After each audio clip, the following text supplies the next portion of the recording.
Why Nigeria can't refine its own oil is a question that's been asked for generations. Two hugely important things have changed: refining and subsidy. When the first subsidy was removed, there was a kind of panic. We now live on oil, sleep on oil, eat on oil, which is unfortunate. Because of the theft, it has created a scenario where there has been a stifling of investment in the sector. Government should know that we own the oil. If you want to get money, in fact, in Nigeria, you must struggle before you eat. Our tech is just beginning to pick up. Over the next few years, it will become a very, very diverse economy. How much do you have to hustle? You have to hustle hard.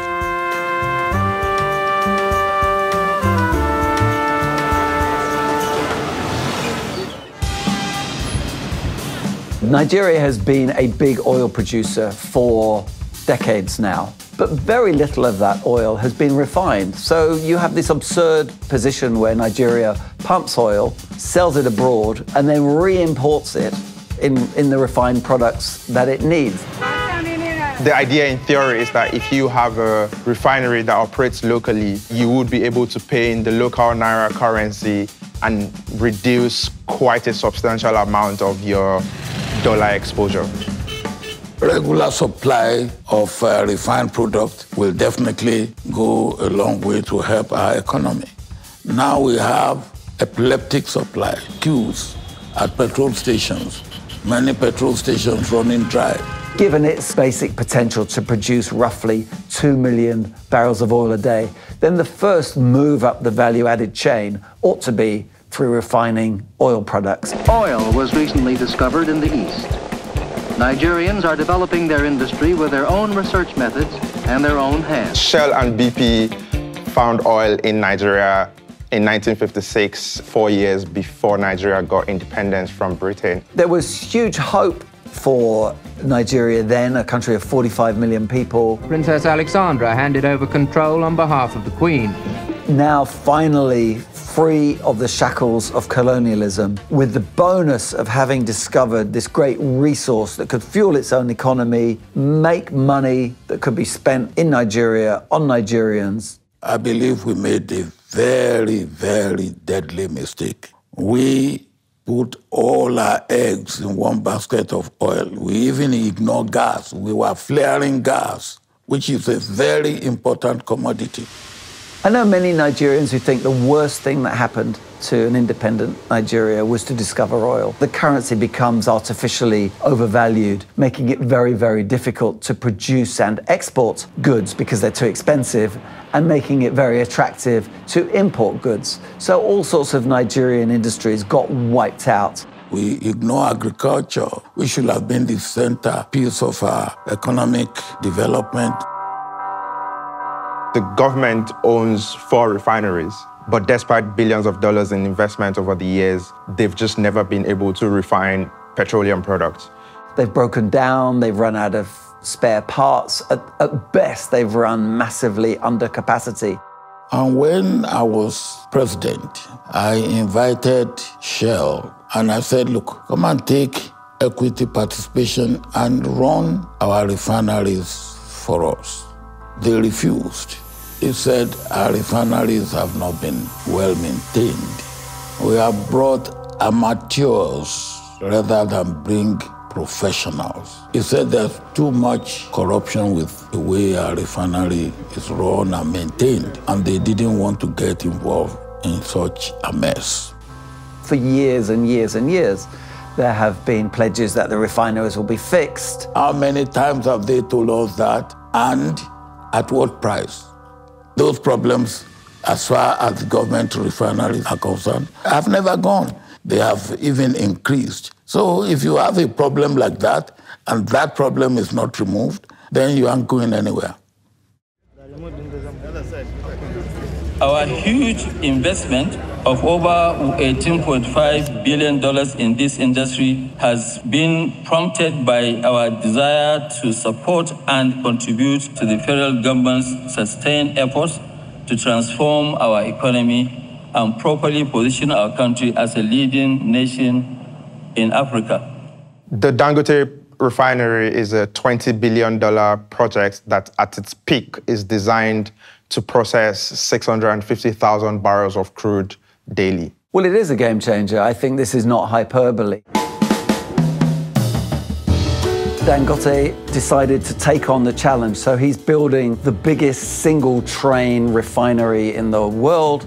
This was a project that was happening in the swamplands, so they had to build their own ports to receive manufacturing equipment. There weren't enough trucks in Nigeria to truck all the equipment, so he had to build his own trucking factory. With the power shortages in Nigeria, obviously they couldn't rely on the national grid, so they had to build their own power plant from the ground up. In Africa, there's no infrastructure. So when we were looking for cranes, we couldn't get cranes to even hire. He's had to kind of remake his part of the country, at least even to get it off the drawing boards. When you import things into your country, you are importing poverty, exporting jobs out. So we have to stop it. Aliko's investment in refinery, if it goes well, it should encourage both Nigerians and non-Nigerians to invest in Nigeria. I think that the biggest impact is perhaps the most subtle one, which is that all of Nigeria's huge entrepreneurial, educative energies go into basically an arbitrage play, buying and selling crude and refined products. And if they turn their attention to something else that is productive, that creates jobs in Nigeria, that pays more taxes in Nigeria, then of course the Nigerian economy will benefit hugely. So Aliko Dangote is Nigeria's richest businessman. Nigeria's foremost industrialist. He made his fortune on producing simple things. He's a pioneer in the cement manufacturing industry. And now he's moved into refining oil.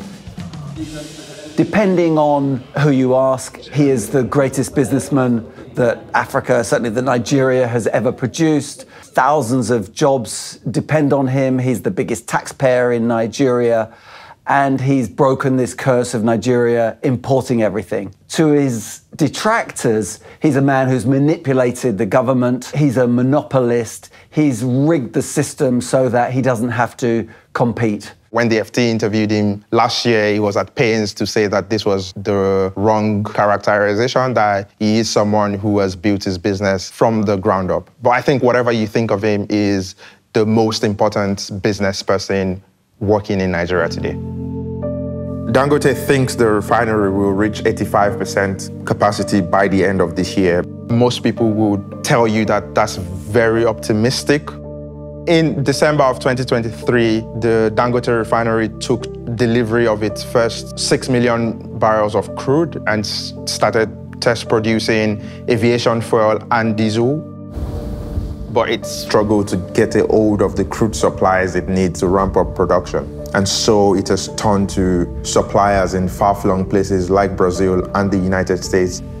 Dangote has been at odds with the NNPC, short for the Nigerian National Petroleum Corporation. He says they haven't delivered all the crude they were supposed to, and their stake in the project has now been watered down to 7.2%. He has mused openly about walking away from this 20 billion refinery. But we've spoken to people in his camp who say this was just him letting out his frustration, and that should not be taken too seriously. If those who are selling or supplying refined products for Nigeria feel that they will lose the lucrative opportunity, they will also make every effort to get them frustrated. A lot of people who have been making a very good living based on the kind of pickings from this trade, theoretically, much of that could disappear. So clearly there's going to be a whole class of people who do not want this to succeed. You expect them to fight through non-supply of crude, non-purchase of the product, but I think it's all temporary. We'll get there. I knew that there would be a fight, but I didn't know that, the mafia in oil, they are stronger than mafia in drugs.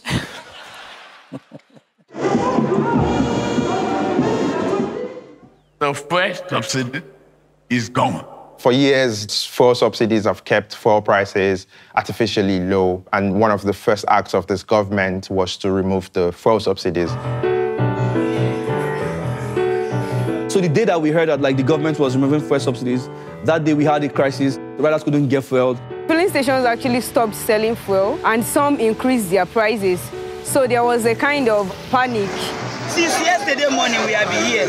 Chowdeck is an on-demand delivery platform for Africa. We are currently live in 8 cities in Nigeria today. As at last week, we do over 20,000 deliveries every day now. Sometimes I use a bicycle for my work, sometimes I use a scooter, depending on which one is available to me part-time, as well as availability of fuel. We're now investing heavily in hiring more riders that have bicycles, partnering with e-bike companies, and just ensuring that we have non-fuel-based means of delivering orders for our customers. If delivery prices are increased too much, it might turn off people that use the service. They might not want to buy. So that means you using the fuel, you're the one that has to spend more. How long? We deliver food from restaurants, medicines from pharmacies, groceries from supermarkets. People started ordering for those things on Chowdeck because it was actually cheaper to transport those things from the market to their house than them entering bus or public transport to go deliver those items. On a typical day on Chowdeck, I can do 10 orders, sometimes 12. I can make within 8,000 to 10,000. And I've seen a day when I made up to 12,000. There's always crisis to fight every time as a business owner. So I think that's the excitement of trying to build a company in Nigeria. I'm not excited by the crisis. I hope crises don't happen. But when they happen, it just gives us a chance to be resilient and just solve problems as they come, yeah. Yes, I think that we are at a turning point. Two hugely important things have changed: refining and subsidy.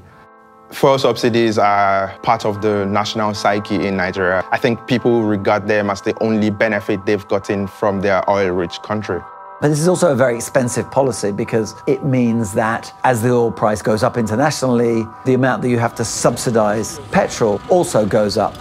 The NNPC is a state-owned corporation, although 2 years ago they said they are now a private limited corporation. If you want to do an offshore deal, you need to do business with NNPC. If you want to do an onshore deal, you need to do business with NNPC. The NNPC is the state agency responsible for paying the fuel subsidies. And that means that oftentimes they don't have enough money left to pay back into the government account. They've had this absurd situation that as the oil price spiked, NNPC was literally handing over zero to the Treasury. Obviously, there's very little money left for revamping its own pipelines or its own infrastructure, which contributes to the inability of the country to meet its OPEC target, but also in terms of little money left to invest in trying to revamp the refineries as well. When the fuel subsidies got to a peak of about $10 billion in 2022, there was a sense that Nigeria could no longer afford this, especially because it felt like the government was paying these huge sums at the detriment of other sectors, including health and education, that have very poor outcomes in Nigeria. When Bola Tinubu came in his inaugural speech, he said almost offhandedly, subsidy is gone. Fuel prices skyrocketed.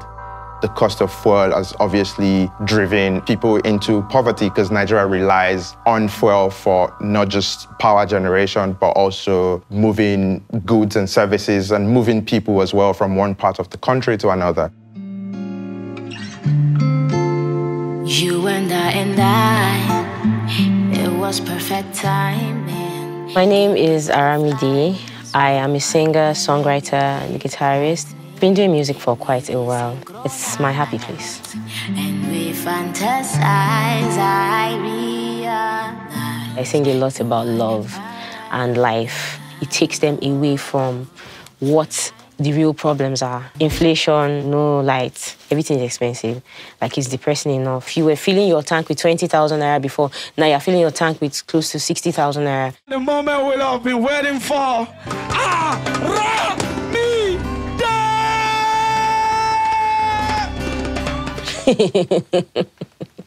How much do you have to hustle? You have to hustle hard.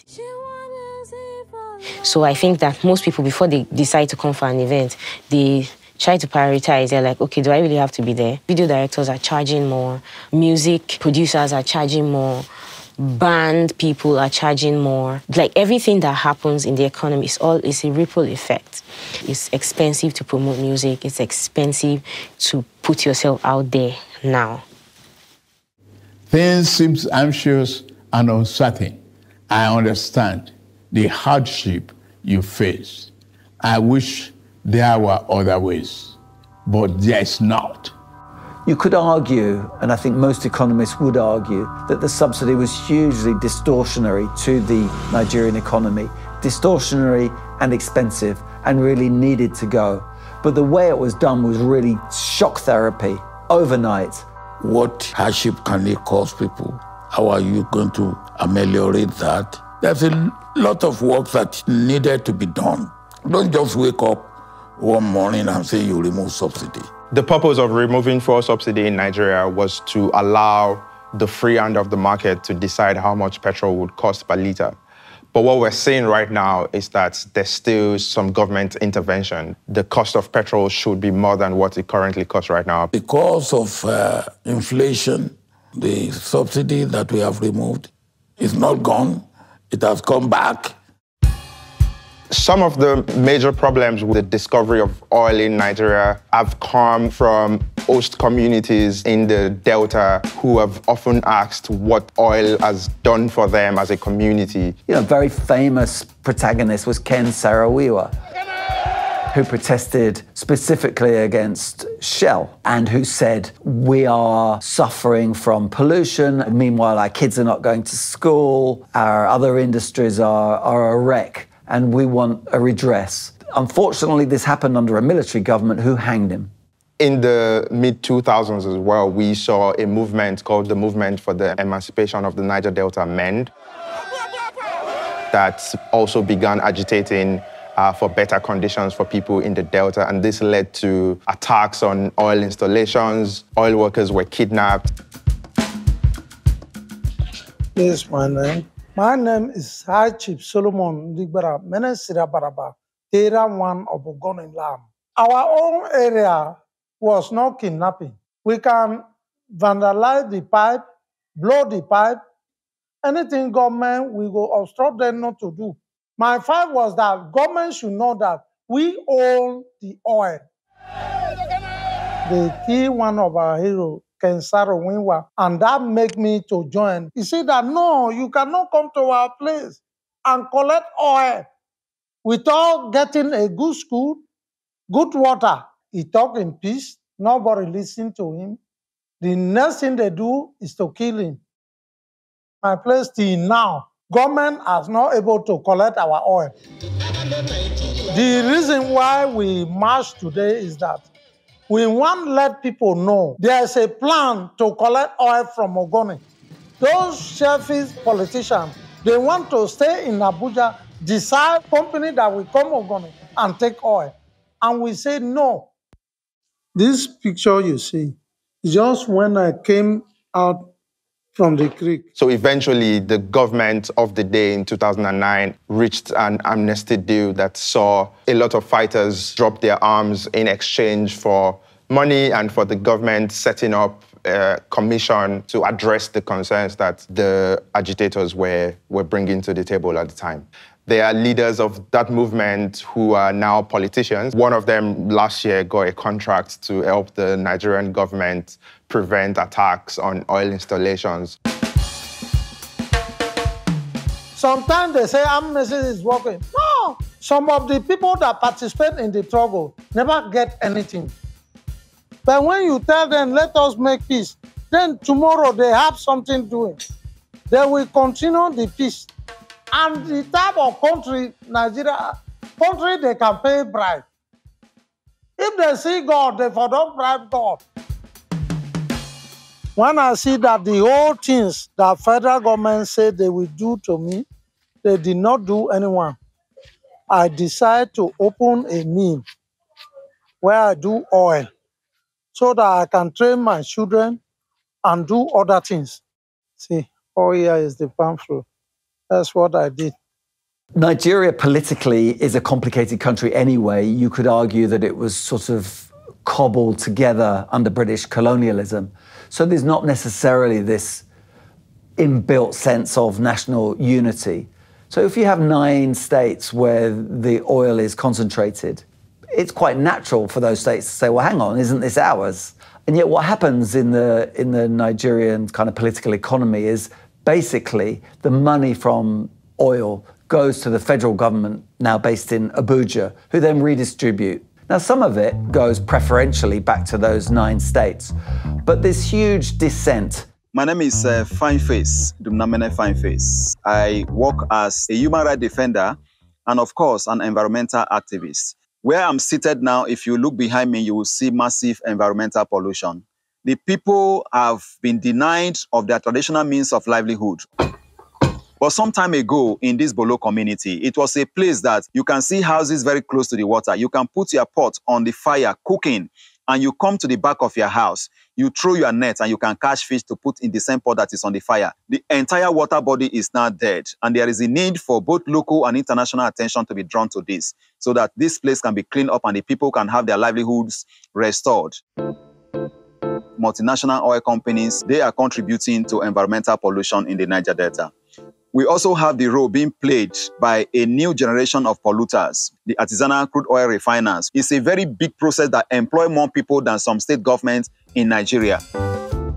They vandalize the pipelines and they get the crude oil. And the youths here don't believe that they steal the crude oil. They believe that they collect the crude oil because they said it is their God-given resources that is under their soil in their land.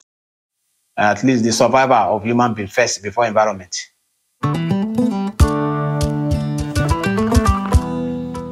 Profire is the local language, but it's where we go to a site and tamper with the pipes, federal pipes, and get good to survive. I have worked with the artisanal refinery for 11 years now. I have more than 60 workers, more than 6-7 camps. I have people that cooks for them at the camp. Altogether, I have about 8 speedboat drivers. When the product arrives, some cook the product at night. Those ones, they boil it special. Then I have also the section that sells. By the grace of God, that is what I've been doing because I have no job. Like this is the product I'm talking about. You can use it for car or generator. This is about 3,000 naira, $2. To tell you the truth, sir, it's dangerous, but if you want to get money, in fact, in Nigeria, you must struggle before you eat. I've had incident like 2 or 3 times. Fire incident. 4 people killed, some got injury. Even when they died, people are still rushing to work. Where there is money, there is always danger. Majority of community people support what they are doing because it makes them to have DPK, which is kerosene. The Nigerian government is unable to produce the kerosene from any of its refineries. As a community member, can you show me an artisanal refiner in this community? They will tell you there's nobody like that exists in the community. That is because they are benefiting from their activities and is contributing to the development of local economy. And these sites are also owned, allegedly, in partnership and collaboration with politicians, in partnership and collaboration with security operatives that operate in the Niger Delta. They all share according to their investment into the process. So it is an organized crime process. For years now, Nigeria has not been able to meet its OPEC quota. A lot of it is because that oil is stolen. And you cannot talk of boosting the economy when you are turning a blind eye at the issue of security. Even if I stop, you don't talk about the rest behind me. It is from me they are feeding. Even as a boss, I've been arrested once. My workers, they do arrest them several times, but I know how to bring them out. At least through negotiation, they will come out and the work will keep on flowing on.